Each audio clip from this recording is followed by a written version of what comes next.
Hey guys, welcome back to another salty take on the current affairs of MTG. Today we are hosting a debate on draftability as a focus in set design. But what is draftability, you ask? Well, other than being a most likely made up word, it also means how Wizards designs a set using theming, mechanics, and actual card selection to create an optimal environment for players to, you guessed it, draft. And to start off the Enough of debate, these intros. Let's just get to the real content. alright, Mr. Salty, you can start us off. Today, I woke up feeling a little self-important, but the only soapbox I could find is this tiny little channel. Was this video even going to get like 20 or so people that will actually watch it? But who knows? With me at the helm, the masses will surely come running. Well, I think someone needs to address the issue. I believe that making a set draftable shouldn't be the number one priority. While I think set design, power balancing, and overall feel is important to a set, I think Wizards is using the excuse of draftability to print/reprint crap cards. Why even have this video? Well, we're just off spoiler season for Double Masters, and day after day, I keep seeing new rares spoiled, and every day, I just keep getting more and more disappointed in these bulk rares showing up in a $16 booster pack. And while I can admit I'm mostly happy at the alt art box toppers for the card selection and art, cough cough, I'm talking about you, Karn. And yes, I've seen the memes. While the mythics are cool, a lot of the other cards have been far from extraordinary. Any player should know the feeling of regret when they open a booster, rifling through the cards all excited at the possibilities of value, and then the devastation of not pulling what they wanted. I know I'm not going to be happy about seeing my two rares being a Blade Spicer or Well of Ideas, or the multitude of other bulk they're adding to these packs to drag the value down. Nonsense. Drafting brings joy to so many people. Changing it wouldn't do us any good. But where are my manners? I should introduce myself to the audience. Smiles is the name, and drafting is my game. And I'm sorry to cut in, but I feel like you haven't experienced the joy of drafting. Or maybe you haven't hit your quota for counterspells this week. Don't worry, I run plenty of blue, and I'll make sure to hold up a nice force of will when we play next. I know people scoff at the feeling of opening a bad pack, and I know what people will say. It's all random. You win some, you lose some. And while that's technically true, that doesn't change the fact that it sucks. It's like telling a friend to pick one of 5 boxes, 3 of which will burst into flames, but the other 2 have candy. You wouldn't want your friends to get burned, right? And I know I'm being overly dramatic, but no one else would ever have thought to see $100 booster pack before, did they? The professor had a great series on his channel called The Booster Box Game. And just recently, he did a video where he tried his hand at the M21 Collector's Box. And spoiler alert for those that haven't watched it, but he barely managed to scrap half the value of the box from the packs. And this brings up an issue. Packs are the main way new cards are introduced into the ecosystem. Technically, there are pre-constructed decks, but they don't introduce nearly as much cards as the other sets. Now, I'm not saying that a set should be 100% perfect, powerful, amazing cards. That's unachievable, unless you want a cube. Well, that's something for another video. But player frustration is an important part of the game and should be addressed. And I'm not talking about the meme that Magic players will get mad at anything. Even on a channel that promotes itself on the concept that every player is just a writhing pile of salt, players have more emotion than that. And the feeling of betrayal when Wizards just scams them out of their hard earned cash can be devastating to our player base. You can only goldfish for so long before you end up quitting. I was so excited to see the spoilers for Double Masters, and when it was just a few box toppers, I was planning on getting a box or two so I could free draft with my friends for fun. But in this time of uncertainty with the pandemic, I can't justify this luxury expensive item. Who knows? Maybe if the packs were $3.50 or maybe even $6, I could justify it, but that just cemented my thoughts even more. No matter how fun the draft is supposed to be, it wouldn't make me buy this product. So then why should draft even be the most important thing to Wizards anymore? Well then, why is it? And the answer is pretty simple: money. Packs sell and Wizards profit, and the revenue grows each year. So why should they stop? If it ain't broke, don't fix it. It's a common phrase for people who only have eyes on the short term or the small picture. But maybe that flew in olden times where you could get by on the classics. But we live in a day of innovation where if you can't adapt, someone else will. And while I don't think something else will eclipse Magic, It should be trying its hardest to make sure it stays ahead. Now, not everyone will have the same opinion as me. I can respect that. They're wrong, but I can respect it. Okay, I've heard what Mr. Salty over there has had to say, and I disagree. Wizards have been changing and adapting. New cards are way better than what they used to be. Why Great Ogre used to be considered a good creature.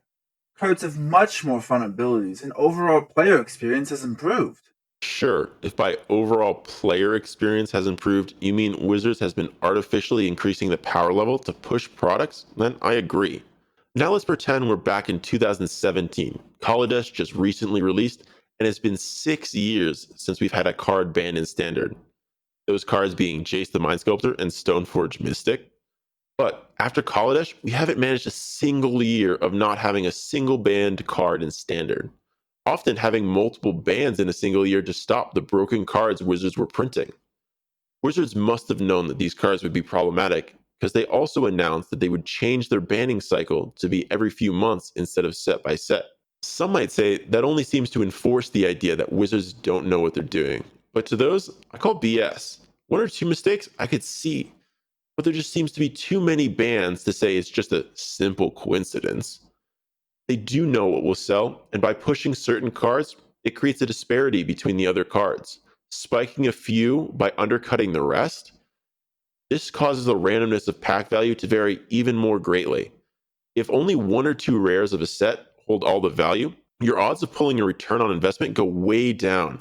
Just look at Iconic Masters.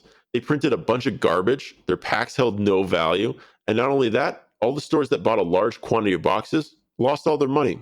But again, it's not like Wizards cares about local game stores when a Walmart or Target will buy their boxes for just as much. But at least it wasn't as bad as Dragon's Maze.